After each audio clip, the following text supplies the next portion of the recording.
आज हम culture media के बारे में पढ़ेंगे, लेकिन इस लेक्चर को मैंने दो पार्ट्स में डिवाइड किया है, पार्ट 1 और पार्ट 2, क्योंकि क्लासिफिकेशन जो कल्चर मीडिया की है वो दो बेसिस पे होती है, जो आगे मैं आपके साथ डिस्कस करूंगी, कंसिस्टेंसी की बेस पे और कंपोजिशन की बेस पे।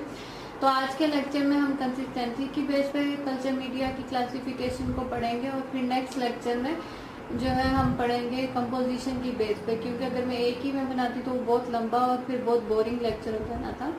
तो सबसे पहले हम स्टार्ट करेंगे कि कल्चर मीडिया क्या है। कल्चर मीडिया क्या है? Culture media is a special medium used in microbiological laboratories to grow different kind of microorganisms।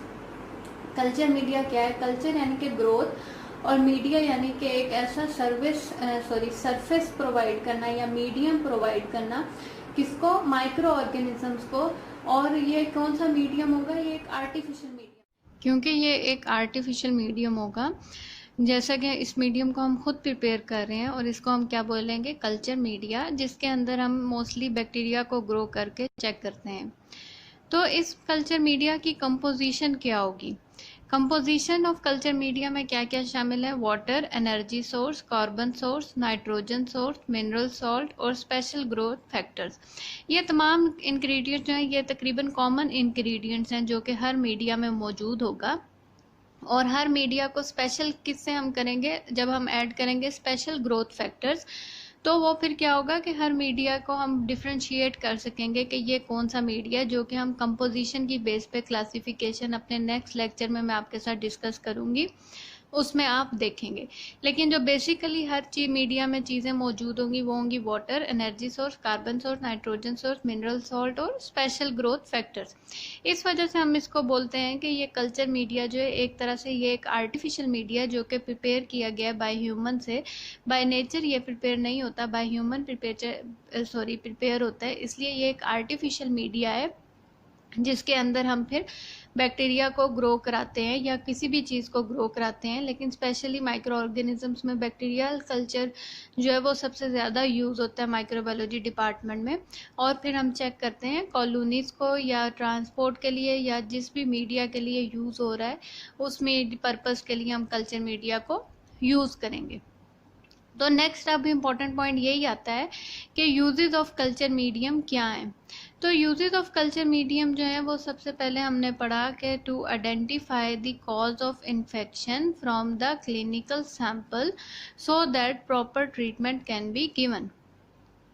अब क्या होता है क्लिनिकल सैंपल से? क्या मुराद है? क्लिनिकल सैंपल से मुराद ये है कि ये सैंपल जो है ये आपने लैब में कलेक्ट किया है।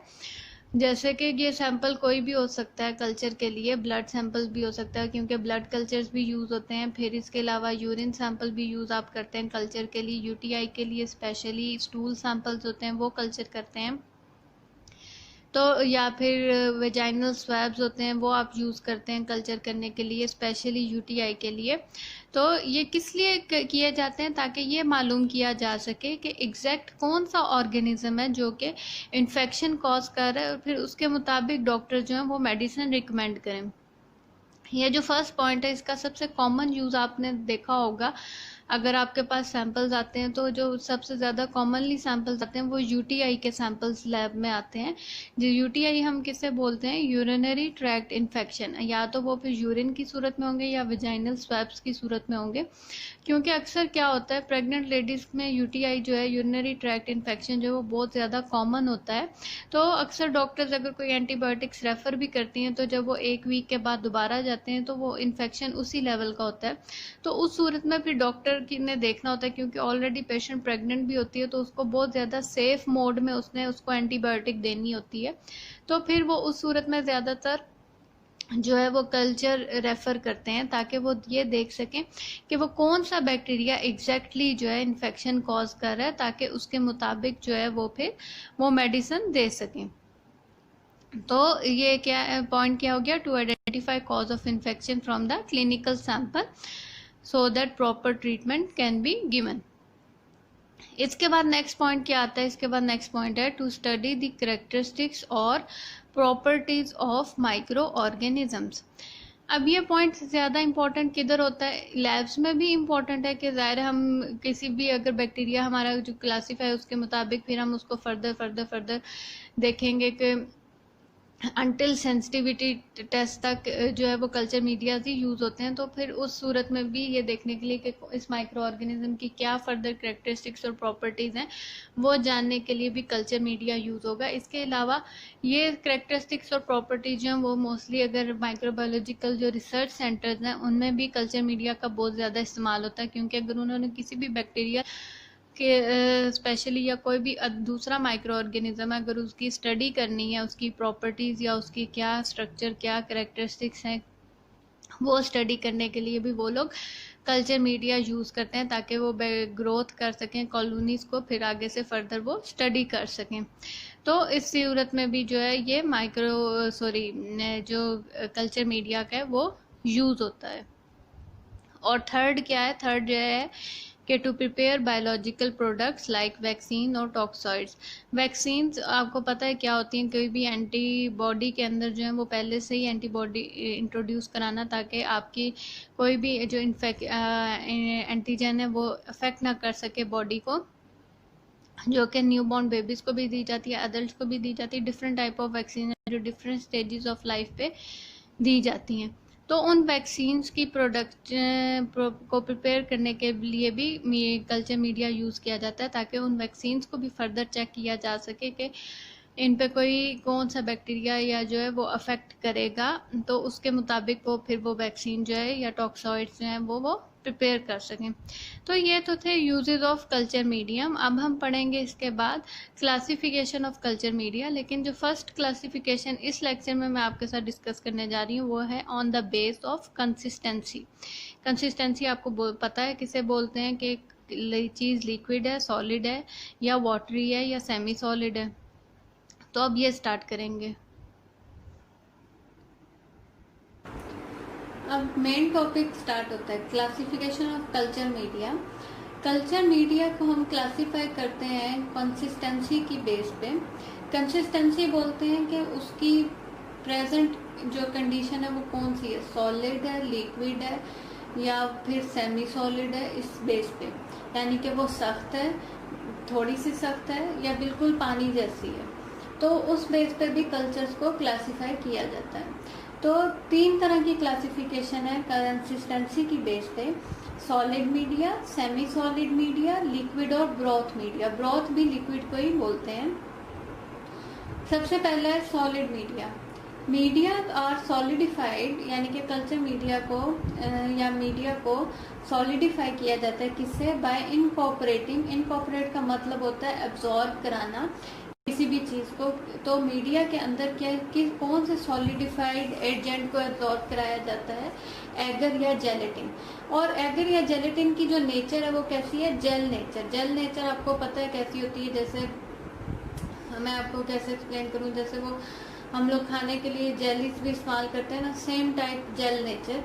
लेकिन ये जेल जो है ये उससे थोड़ी सी ज्यादा सॉलिड होगी जो हम खाने के लिए इस्तेमाल करते हैं।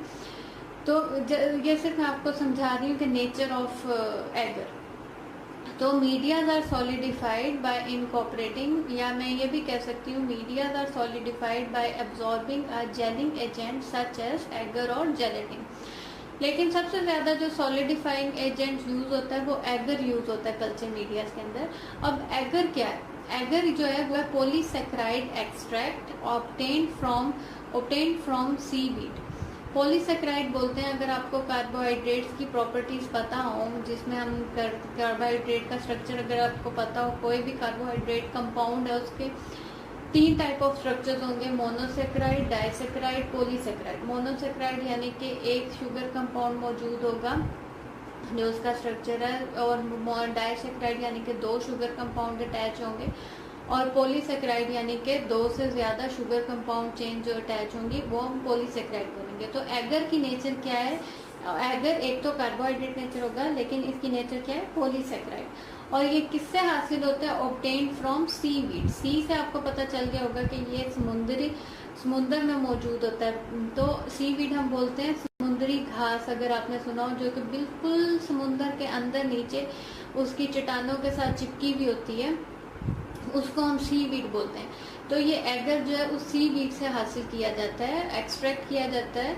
और इसकी जो कॉमनली यूज, जो हमने बताया कि ये as a solidifying agent use होता है। तो अब आपको एगर की नेचर समझ आ गई होगी कि एगर क्या है। Agar is polysaccharide extract obtained from seaweed, और agar is commonly use to solidify culture media. ये इसलिए ज्यादा यूज किया जाता है as a solidify culture media के तौर पे, क्योंकि इसकी सबसे अच्छी प्रॉपर्टी क्या है कि एक तो ये सेटल हो जाता है 32 से 39 डिग्री सेंटीग्रेड के दरमियान में, ये आराम से सेटल हो जाता है। और इसको फिर मेल्ट होने के लिए, यानी कि जब एक जेलिंग स्ट्रेंथ में ये चला गया है तो इसको फिर मेल्ट होने के लिए जो है वो 90 से 95 डिग्री सेंटीग्रेड चाहिए होता है। तो यानी कि 90 से 95 डिग्री अच्छा खासा मेल्टिंग हाई टेम्परेचर जिस पे ये मेल्ट हो गया। तो कॉमनली ये टेम्परेचर जो है लैब्स में या किसी भी जगह इतना हाई टेम्परेचर नहीं होता जहाँ ये कल्चर मीडियाज पड़े होते हैं। तो इस वजह से जब ये एक दफ़ा रेडी हो जाते हैं तो फिर इनकी कंसिस्टेंसी जो है वो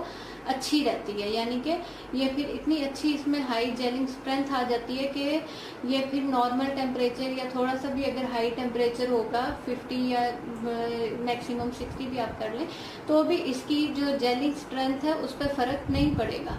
तो इस वजह से एगर को प्रेफर किया जाता है कि इसकी जेलिंग स्ट्रेंथ की वजह से।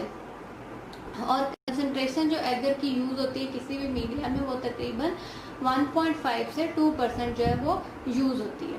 तो सॉलिड मीडिया का जो मेन कंपोनेंट है, यानी कि सॉलिड मीडिया से आपको ये समझ आ जाती है कि ऐसा मीडिया जिसकी नेचर सॉलिड है और उस नेचर को सॉलिड करने के लिए कौन सी चीज यूज की जाती है, वो यूज किया जाता है एगर। और एगर क्या है, एगर जो है वो पॉलीसेकेराइड एक्सट्रैक्ट है जो कि सीवीड से ऑब्टेन हो जाता है और इसकी हाई जेलिंग स्ट्रेंथ है और इसकी कंसंट्रेशन जो यूज होती है वो होती है मीडिया में 1.5 से 2%। आपको अब अच्छी तरह सॉलिड मीडिया का नेचर समझ आ गया होगा। अब सॉलिड मीडिया यूज किधर होता है? सॉलिड मीडिया को हम यूज करते हैं पेट्री डिशेस में, ये आप एज अ प्लेट कल्चर्स। जो आपने कल्चर स्पेशली देखनी हो, स्पेशली अगर आपने कॉलोनीज देखनी है, बैक्टीरियल कॉलोनीज देखनी है किसी भी बैक्टीरियल आइडेंटिफिकेशन के लिए या फिर माइक्रो ऑर्गेनिज्म स्टडीज के लिए भी, तो आप फिर पेट्री डिशेस यूज करेंगे। और फिर या फिर ये किस में यूज होता है, इन बॉटल्स में भी यूज होता है। और फिर ये एज अ स्टैब बोलते हैं, यानी कि डीप। और या फिर ये स्लोप कल्चर्स में भी यूज होता है। स्लोप कल्चर अगर आपने पढ़े हुए हो या देखे हुए हो, जो हम एंटोबैक्टीरियेशियाई फैमिली यानी कि ग्राम नेगेटिव रॉड्स की कल्चर्स के लिए मोस्टली जो है वो हम स्लोप्स यूज करते हैं KIA मीडिया के लिए। तो इसमें इन तरह के मीडियम्स में आपको याद होगा, अगर ऊपर की कॉलोनीज पिंक या नीचे की येलो, इस तरह के वो जो कल्चर हैं वो स्लोप कल्चर्स होते हैं। तो वो भी एक टाइप ऑफ सॉलिड मीडिया है। लेकिन मोस्टली जो है वो ये अगर कॉलोनीज आपने देखनी है तो आप पेट्री डिशेस या प्लेट कल्चर्स को यूज करेंगे।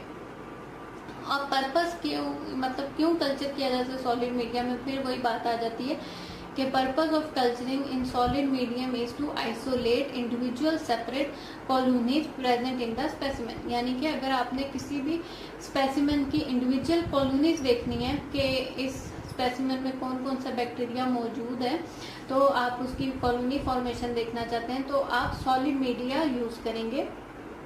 इंडिविजुअल सेपरेट की जगह आप डिस्क्रीट वर्ड भी यूज कर सकते हैं, दोनों के सेम मीनिंग है।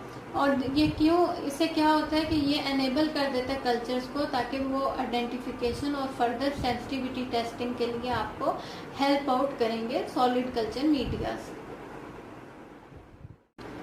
ये एक इम्पोर्टेंट मतलब पॉइंट आपके लिए जस्ट फॉर इंफॉर्मेशन कि जब हम कॉलोनीज को ऑब्जर्व करते हैं तो हम किस किस एंगल से कॉलोनी को देखते हैं और फिर किस तरह रिपोर्ट करते हैं। अगर हम कॉलोनी को ऊपर से देख रहे हैं, यानी कि व्हेन व्यूड फ्रॉम अबव, तो हम रिपोर्ट करेंगे कि कॉलोनी जो है वो अपीयर हो रही है, राउंड है, इरेगुलर है, क्रीनेटेड है, ब्रांचिंग है, या उसकी सरफेस जो है वो स्मूथ है, रफ है, डल है या शाइनी है। और जब हम कॉलोनी को देख रहे हैं, ये किस चीज़ की मैं बात कर रही हूँ कि जब कॉलोनीज जो सॉलिड कल्चर मीडिया पे हम ग्रो करते हैं तो उसको रीड करते हुए किस किस तरह की रिपोर्टिंग हम देखते हैं। तो अगर आपको रिपोर्ट में आप ये पढ़ें कि कॉलोनी जो थी वो राउंड थी, रेगुलर थी, क्रीनेटेड थी, ब्रांचिंग थी, स्मूथ थी, रफ थी, डल थी या शाइनी थी, तो आप समझ जाएं कि इस कॉलोनी को ऊपर से अबव ऊपर से व्यू किया गया है।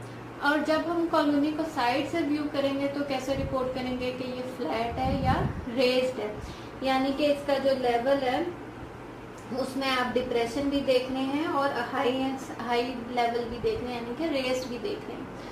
और अगर आप कॉलोनी को वाइड लूप से टच करके देख रहे हैं तो या तो वो सॉफ्ट होगी या वो हार्ड होगी ब्रेकअप के लिए। सॉफ्ट जो है वो कई दफ़ा किस तरह ये स्टेफिलोकोकस ऑरियस जो है उसकी केस में जो ग्रोथ होती है वो काफ़ी सॉफ्ट होती है, जबकि स्ट्रेप्टोकोकस पायोजेनिस जो है उसकी ग्रोथ अगर आप चेक कर रहे होंगे कल्चर मीडिया पे और आप टच करेंगे वाइड लूप से तो वो हार्ड कॉलोनीज होंगी। फिर नेक्स्ट आ जाता है कि कलर ऑफ कॉलोनीज। कई दफ़ा ये मोस्टली किस कल्चर में डिफरेंशियल कल्चर मीडियाज के लिए जो यूज़ होता है, जो डिफरेंशियल कल्चर मीडिया हम यूज़ करते हैं वो इसी बेस पे करते हैं कि हम डिफरेंशिएट करें कॉलोनीज को उनके कलर की बेस पे। तो उसके अंदर हम एक ऐसा इंडिकेटर, उस कल्चर मीडिया के अंदर ऐसा इंडिकेटर यूज होगा कि जब आप 2 से ज़्यादा सस्पेक्टेड या कुछ सस्पेक्टेड बैक्टीरियाज को ग्रोथ कराएंगे तो उसकी कलर की बेस पे, ग्रोथ के कलर की बेस पे आप डिफरेंशिएट करेंगे कि ये कौन से टाइप ऑफ ऑर्गेनिज्म जो आप सस्पेक्ट कर रहे हैं या ये कॉलोनी जो है किस ऑर्गेनिज्म से रिलेटेड है। मिसाल के तौर पे आप जब ये क्लेड मीडिया यूज़ करते हैं या मैकॉन की एगर यूज़ करते हैं तो आपको येलो या पिंक इस तरह की कॉलोनीज नज़र आती हैं जो कि आपको डिफरेंशिएट करती हैं। तो उस रिपोर्टिंग में क्या होगा, कलर ऑफ कॉलोनीज का रिपोर्टिंग होगी डिफरेंशियल मीडिया की बेस पे। तो ये तो था कि अगर आप कॉलोनीज को रिपोर्ट कर रहे हैं तो किस किस तरह आप उनकी अपीयरेंस को रिपोर्ट करेंगे, अपीयरेंस कैसी होगी, या ये भी आप कह सकते हैं कि आप कैसे डिस्क्राइब करेंगे appearance of bacterial colonies on solid media. तो उसमें आप ये चीज़ मेंशन कर सकते हैं। ये जस्ट फॉर आपके लिए एडिशनल इंफॉर्मेशन है, वरना आपको जो सॉलिड मीडिया का मैंने पहले बताया वो भी काफ़ी होगा।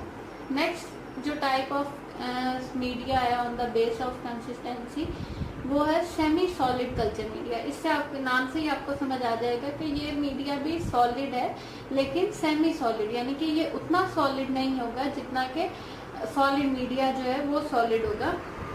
तो सेमी सॉलिड के लिए भी हम क्या यूज करेंगे, इस मीडिया के लिए भी हम यूज करेंगे एगर, लेकिन small amount of agar fluid medium में। जैसे अगर आपको याद हो, भी थोड़ी देर पहले मैंने आपके साथ डिस्कस किया कि सॉलिड मीडिया के लिए एगर की कंसंट्रेशन कितनी थी, 1.5 से 2% अप्रोक्सीमेटली, लेकिन सेमी सॉलिड मीडिया में आप यूज करेंगे एगर की कंसंट्रेशन तकरीबन 0.4 से 0.5% वेट बाय वॉल्यूम। तो इससे आपको अंदाजा हो जाएगा कि कितना डिफरेंस है। तो इस वजह से उसकी नेचर सॉलिड थी और इसकी नेचर जो है सेमी सॉलिड होगी।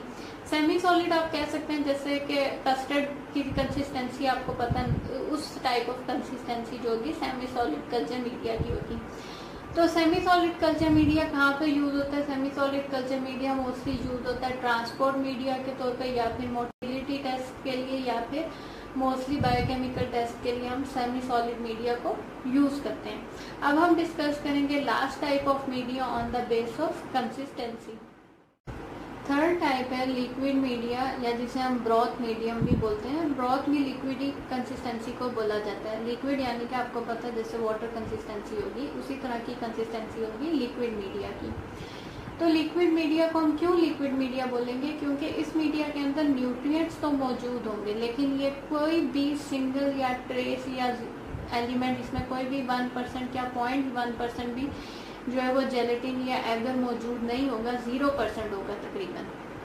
तो इस वजह से इसकी कंसिस्टेंसी जो होगी वो बिल्कुल लिक्विड की तरह की होगी, लेकिन इसके अंदर कुछ स्पेसिफिक अमाउंट ऑफ न्यूट्रिएंट्स मौजूद होंगे। तो liquid media, this media contain specific amount of nutrients but do not have trace of gelling agent such as gelatin और एगर। और लिक्विड मीडिया को किस चीज़ के लिए हम यूज़ करते हैं? लिक्विड मीडिया, या जिसे मैं फ्लूइड मीडिया भी बोल रही हूँ, they are commonly used as enrichment media. Enrichment media के मुतालिक हम आगे डिस्कस करेंगे, लेकिन अभी मैं आपको बता देती हूँ कि एनरिचमेंट मीडिया बेसिकली मैं आपको बता रही हूँ, एनरिचमेंट मीडिया एक ऐसा टाइप ऑफ मीडिया होगा जिसको एनरिच किया गया होगा कि वो फेवर करेगा एक पर्टिकुलर बैक्टीरिया की ग्रोथ के लिए और इनहिबिट करेगा यानी रोकेगा दूसरे माइक्रो ऑर्गेनिज्म को उस फ्लूइड में ग्रो करने के लिए। तो एनरिचमेंट मीडिया हम इसमें बोलेंगे क्योंकि उसके अंदर हमने कुछ ऐसे न्यूट्रिएंट्स ऐड कर दिए होंगे जो कि वो फेवर करेंगे एक पर्टिकुलर बैक्टीरिया की ग्रोथ के लिए, जिस बैक्टीरिया जो हमें आइडेंटिफिकेशन के लिए चाहिए होगा, लेकिन वो इनहिबिट करेगा दूसरे बैक्टीरियाज को ग्रो करने से। तो मोस्टली लिक्विड मीडिया या ब्रॉथ मीडियम या फ्लूइड मीडिया जो है वो एनरिचमेंट मीडिया के तौर पे भी यूज होता है।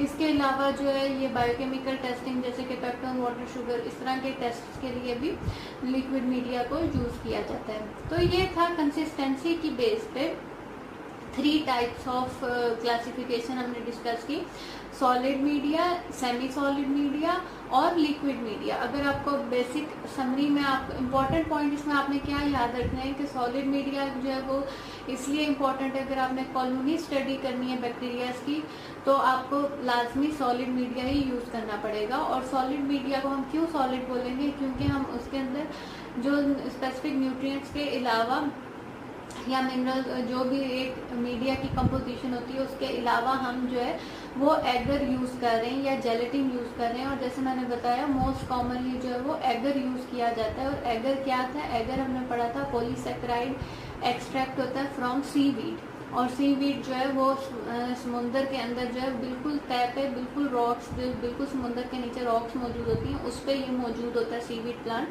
जिसको हम एल्जे भी बोलते हैं या फिर हम समुद्री घास भी बोलते हैं। तो उसमें से ये एक्सट्रैक्ट किया जाता है एगर, और इसको फिर हम कल्चर मीडिया के अंदर, सॉलिड मीडिया के अंदर यूज करते हैं। और सॉलिड मीडिया में एगर की कंसंट्रेशन कितनी यूज करते हैं, 1.5 से 2%।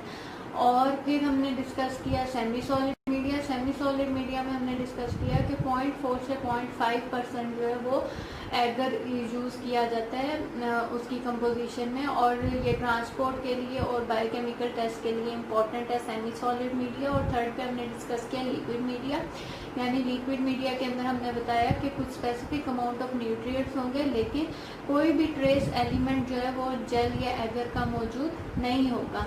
और ये भी मोस्टली जो फ्लूइड मीडिया या लिक्विड मीडिया है ये एज एनरिचमेंट मीडिया या फिर बायोकेमिकल टेस्टिंग के लिए यूज होता है।